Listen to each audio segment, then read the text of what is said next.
ஆண்டவரும் அருமை இரட்சகருமா இருக்கிற இயேசு கிறிஸ்துவின் ஆச்சரியமான நாமத்தில் தினமும் கர்த்தருடைய சத்தத்தை கேட்டுக்கொண்டிருக்கிற தேவனுடைய பிள்ளைகளை வாழ்த்துகிறேன், ஆசீர்வதிக்கிறேன். நீங்கள் ஆசீர்வதிக்கப்பட்டவர்கள். இந்த நாளிலும் கூட தமிழகம் எங்கும் பொங்கல் பண்டிகை மிகவும் சிறப்பாக அனுசரித்து கொண்டிருக்கிறது.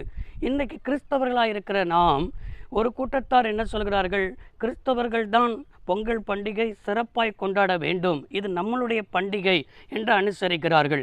இன்னொரு கூட்டத்தார் என்ன சொல்கிறார்கள்? பொங்கல் பண்டிகை கொண்டாடக்கூடாது, இது மிகப்பெரிய பாவம் என்று சொல்லி இன்னொரு கூட்டத்தார் சொல்கிறார்கள். இன்னொரு கூட்டத்தார் என்ன சொல்கிறார்கள்? இதை என்ன அனுசரித்தார் என்ன, இதில் என்ன தவறு இருக்கிறது, இது தமிழர்களுடைய கலாச்சாரம் தானே என்று சொல்கிறார்கள். இப்படிப்பட்ட நாட்களில் நாம் தெளிவாக விளங்கி கொள்ள வேண்டும்.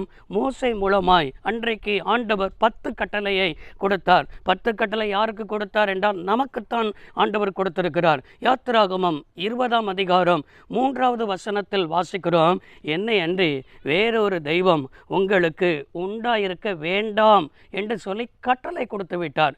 கட்டளையை மீறுவது பாவம் என்பதை விளங்கிக் கொள்ள வேண்டும். அவரை அன்றி அவருக்கு ஒப்பனையாக சூரியனை நமஸ்கரிக்கிறதோ, இல்லைன்னா மலைக்கு நன்றி சொல்வதோ, இல்லை என்று சொன்னால் மிருகத்திற்கு நன்றி சொல்வதோ, எதற்கு ஒரு நன்றி செலுத்துவதோ நம் கட்டளையை மீறுவதற்கு நாம் சமமாய் விடுகிறது. அவர் தந்த முதல் கட்டளை அதுதான். இன்னைக்கு முதல் கட்டளையை நம்முடைய மனதில் ஆணித்தரமாய் பதித்து கொள்ள வேண்டும். இதிலிருந்து நான் உங்களுக்கு என்ன சொல்ல வருகிறேன்? நீங்களே புரிந்திருப்பீர்கள். நீங்கள் புரிந்து கொண்டு ஆண்டவர் நமக்கு என்ன வேதத்தில் தந்திருக்கிறார், இந்த வேத வசனம் நமக்கு என்ன போதிக்கிறது, ஒருவன் ஆசீர்வதிக்கப்படுவதற்கு, ஒரு குடும்பம் ஆசீர்வதிக்கப்படுவதற்கு நன்றாக நான் உங்களுக்கு சொல்லித் தருகிறேன்.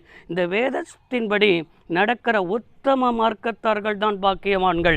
இன்றைக்கு வேதத்தை விட்டுட்டு ஆசீர்வாதத்தை வெளியே தேடாதீங்க.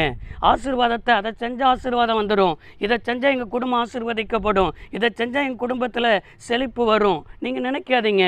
வேத வசனம் தான் உன்னை ஆசீர்வதிக்கும்.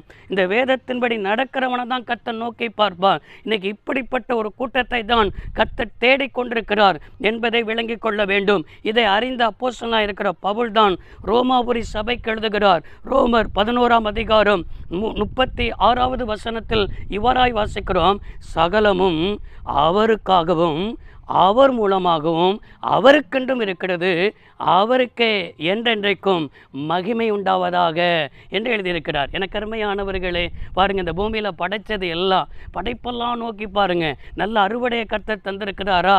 அறுவடைக்காக கர்த்தருக்கு நன்றி சொல்லுங்க. அறுவடையை தந்த ஆண்டவருக்கு நன்றி, மழையை தந்த ஆண்டவருக்கு நன்றி, நல்ல விளைச்சலை தந்த ஆண்டவருக்கு நன்றி. சகலமும் அவருக்கென்றும் அவர் மூலமாக தான். நன்றாய் விளங்கிக் கொள்ளுங்க. இந்த அறுவடையை தந்தது அவர்தான். நாம் அவருக்கு நன்றி செலுத்தி முதல் பலனானதானதை நீங்கள் ஆண்டவருக்கென்று சொல்லி கொண்டு வாருங்கள். ஆண்டவர் அதை ஆசீர்வதித்து தருவார். இன்னும் சொல்லப்பட்டிருக்கிறது, அவருக்கே என்றென்றைக்கும் மகிமை உண்டாவதாக. அப்படின்னா என்ன தெரியுமா?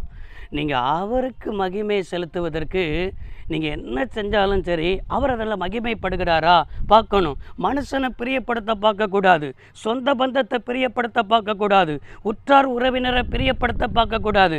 அவருக்கு மகிமை உண்டாகிறதா, இல்லை அவர் பிரியப்படுகிறாரா என்பதை நம்ம பார்க்கும்போது, அவர் மகிமைப்பட்டுட்டார்னா நீங்கள் செய்கிற காரியத்தில், உங்களுடைய செயலில், உங்களுடைய நடக்கையில் அவர் மகிமைப்பட்டுட்டார்னா அந்த மகிமை என்ன செய்யணும் சொன்னால் உங்களை ஆசீர்வதிக்கும். அந்த மகிமை என்ன செய்யும் தெரியுமா?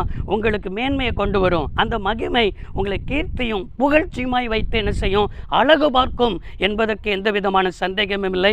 எனவே அவருக்கு மகிமையாக இந்த நாளில் நீங்கள் செய்யுங்கள், நீங்கள் ஆசீர்வதிக்கப்படுவீர்கள். ஜோமனோமா, சர்வ வல்லமையுள்ள தெய்வமே, அன்பு தகப்பனே, இந்த வார்த்தையின்படியே உம்முடைய பிள்ளைகளை ஆசீர்வதிக்க ஜெபிக்கிறோம். உம்முடைய பிள்ளைகள் உமக்கு மகிமையை கொண்டு வர, என்றென்றைக்கும் மகிமையை கொண்டு வர உதவி செய்வீராக.